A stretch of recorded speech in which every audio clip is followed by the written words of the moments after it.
देखो आज कलाहांडी बहुत आवश्यकता रही गणमाध्यम प्रतिनिधि मान भूमिका मु जहाँ देखुची कलाहांडी जिले में बहुत दक्षता संपन्न गणमाध्यम कार्यकर्ता सांबादिक बंधुगण अच्छा आशा करुचु से अंचल समस्या लोकंर आवश्यकता एवं ये अंचल केमती कलाहांडी जिला आगू जापर चाषी समस्या समाधान हो पार विभिन्न कथा को निश्चित भाव में सठिक ढंग से उपस्थापन करेंगे एवं कर आसुअछंती एवं निश्चित भाव में अंचल लोक सुविधा पाइबे। आउ सांबादिक भाई माने आज जो कार्यक्रम गोलामुंडा ठारे जिला स्तरीय जो कार्यक्रम होती बहुत सुंदर कार्यक्रम होती एवं बहुत संख्यार आम सांबादिक भाई मैंने उत्साह सहित आसिक जोगदे आम आशा करुँ सबु क्षेत्र में सांबादिक भाई मान भूमिका निश्चित भाव में रहा ये अंचल को ए गाँव को ए जिला को आगू नापी।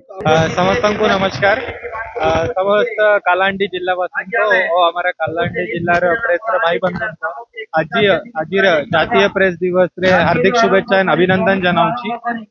एबे सुधा एबे पर्यंत हमारा प्रेस रे भाई बंधु माने कालाहांडी जिलार विकास रे बहुत बड़ा योगदान देइछंती और मु आशा करूची भविष्य रे भी से बढ़िया योगदान देबे और कालाहांडी रे विकास रे सहभागी होबे। धन्यवाद।